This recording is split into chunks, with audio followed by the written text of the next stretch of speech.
Well, we're back. I wish I had something to report. Got to look at the tape last night. I think obviously we didn't do anything today. It was not for lack of effort.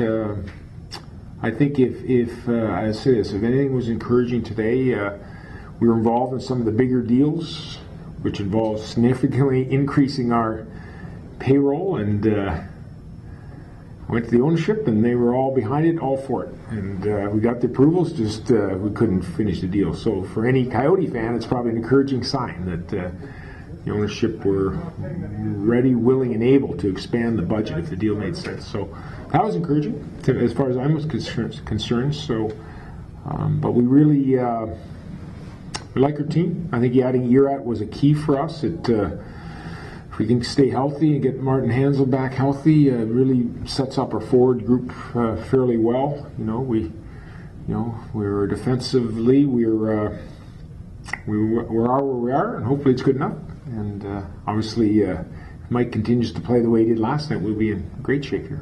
So we'll see. Were you surprised at the return that some of these bigger name guys ended up falling for?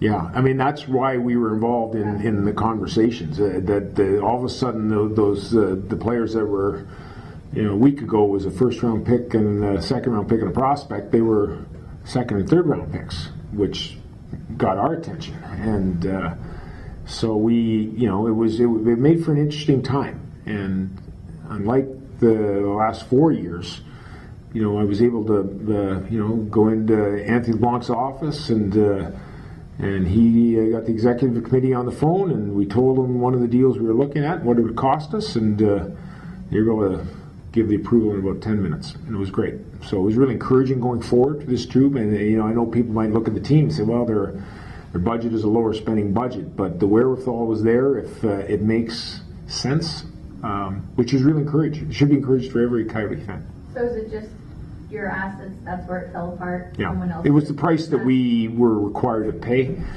that we were willing to pay to a certain point, asset point, and after that we weren't. So that's it. We'll go forward with the group we have and hopefully win some games. Any more light you can shed on that? Because when you look at what some of the players went for, draft picks, for instance, it seemed like those prices were pretty cheap. Yeah, there were.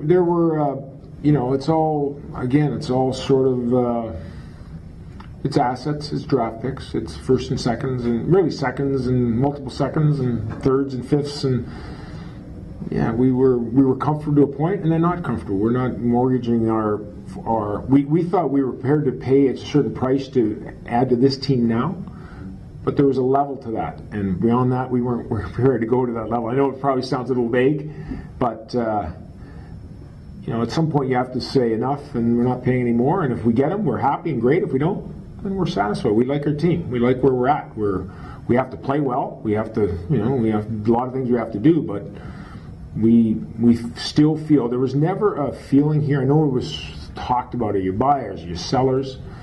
We were always looking to improve this club. It was never in my mind anyway, we're in for a penny, in for a pound. This is the group we have. If we can make it better, which I think we did with Marty Erat, we'll do that. If it doesn't work out, if we're unhappy with the way we finished the year, then we're going to take a hard look at our group and reset.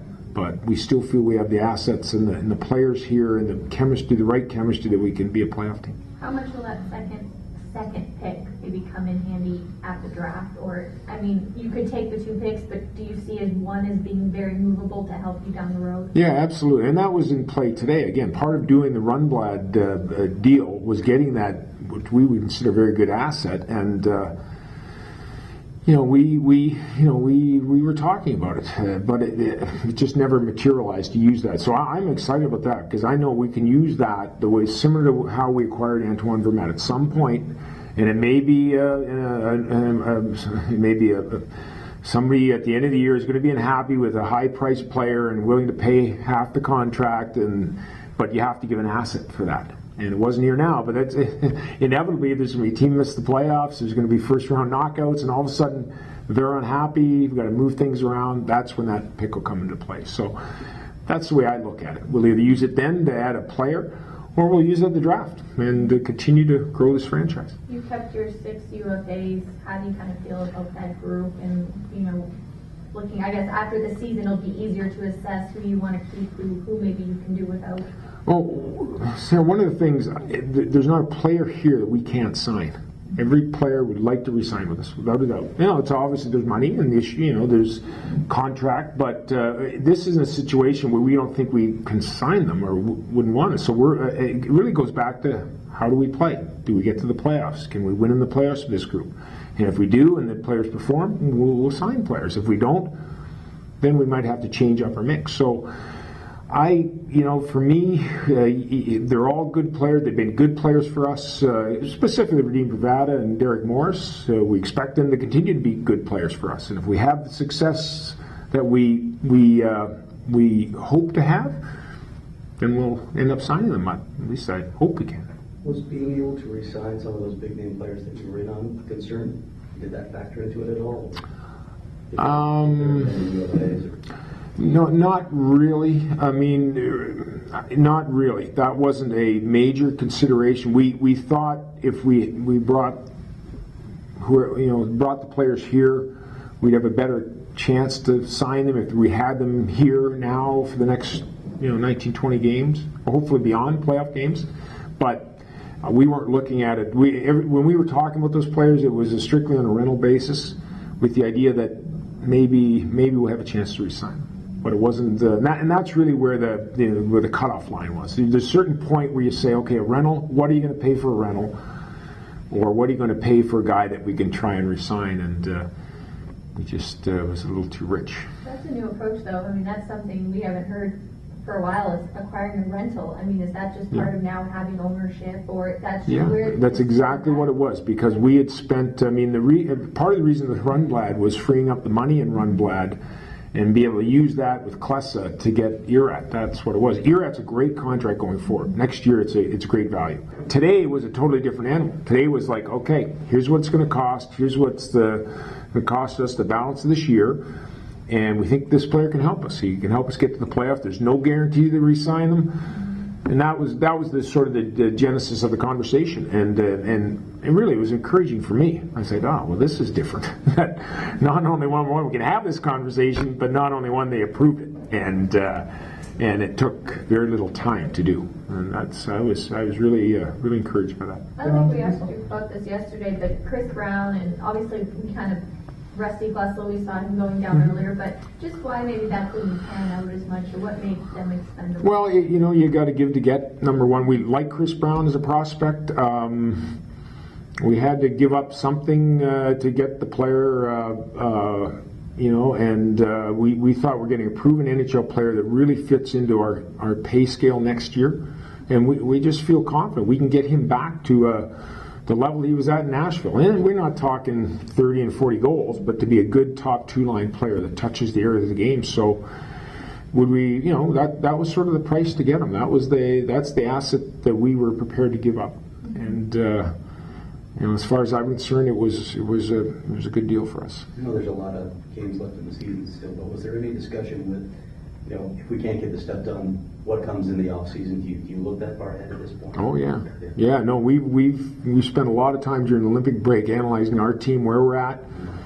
And really, it was a decision where, like I said, we've committed to this team. We're going to ride it out. We're going to see if somebody was willing to pay us, an arm, a leg, and a shoulder and a back for some players, maybe it might have been different, but truthfully, we just said we're going to go this route. If you really look at it, it'd be very difficult for us to trade off an important player for a draft pick or two or a B-level player, and then try and be credible to our fan base. Yeah, we want to win. We're trying to win, but we got some picks that are going to help us 5 years from now. So it just didn't. We've got a story to tell. This is our story. We expect to be a playoff team, and if we're not, now we're going to do something different around here. Because this is a minimal expectation for this franchise. So this really kind of is a turning point, or it could be building to something these next few weeks. How this team plays could determine the identity. Without a doubt. Forward. without a one of doubt. the most telling points, I guess, in these maybe last 5 Tibbet years, or how would you grade maybe what we're building to right now? Well, the only way I can describe it since Tip has been here is that every year was survival. Let's just survive this year and see if we're playing hockey in the desert next year. Now we can take a little longer term plan. So we're trying to establish a minimum expectation here, and that's to get to the playoffs. And even though we may not be a high spending team, we have enough available to be a playoff team. If it doesn't work out and we fall short, then we have to take a hard look of who we have and who we've signed, the age of our group, and start saying, okay, maybe we have to put younger players in here, maybe we have to change some personnel around. We hope we don't get there. We like all our players; they're all good players. They've been great players for us. So let's hope we continue last night into tomorrow and on the road trip and have some success going forward. You're in this pack of teams that are vying right now for that 8th spot. How much of last night and today was about monitoring what those teams did, and the fact that they really didn't, other than the Luongo trade, the Vancouvers, the Winnipegs, the Dallases, kind of didn't do much? Honestly, it had no impact whatsoever on what we were doing. None. I mean, we're just looking at how to make our team better competitive, more competitive nightly.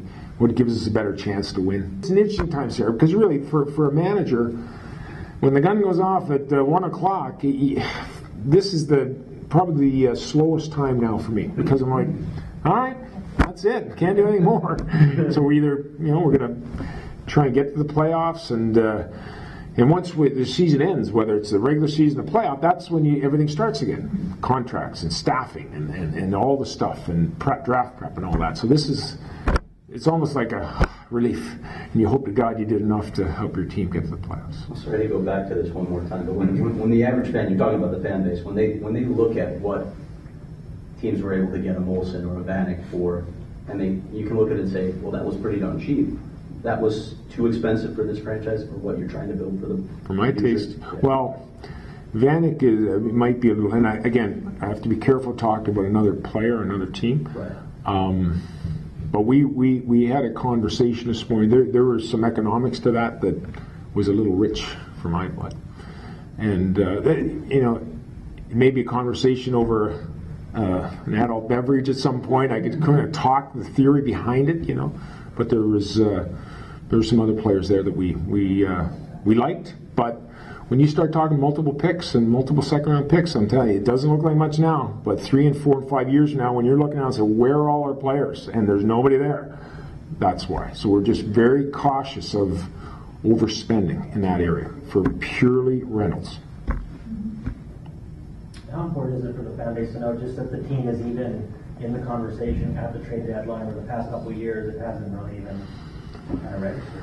Well, I hope it helps. I mean, we're certainly it's a better place to be. It's nice knowing you can actually compete and have a conversation for good players. And in the past we couldn't. I mean, it wasn't available to us. And it was really encouraging. Not only encouraging, it was the process was encouraging. It was like walk in, 10 minutes later you got an answer, and it was the right answer. Now, it might have been, if it was different, it might have been not quite as encouraging. So it was. It gives me hope that there's going to be more available to us going forward if we do the job. We have to do the job. Got to win. Did that surprise you that they were open to? No, I don't. They've said it all along. But we were talking significant dollars here, and I was really encouraged by it. So I thought that's the great step, and that's now we have to show that we know what we're doing and try and get some success, and then the wherewithal to spend more. It goes hand in hand. Have success, there's more available.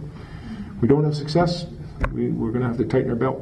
What's your overall feeling, knowing that you were in on some of those players? Is there some disappointment here still that you weren't able to close? Well, you always like to help your team. You always like to give yourself a better chance to win. I mean, there was one deal we would have been good for us to do. Didn't happen. Don't spend a lot of time thinking about it. It's time to move on and look at Montreal tomorrow night. So I really don't spend. I mean, we're all, would you like to have done one or two other things? Sure, but it didn't happen. So we like our team. We know what we are, and we know how we have to play to win. If we do it, we can win.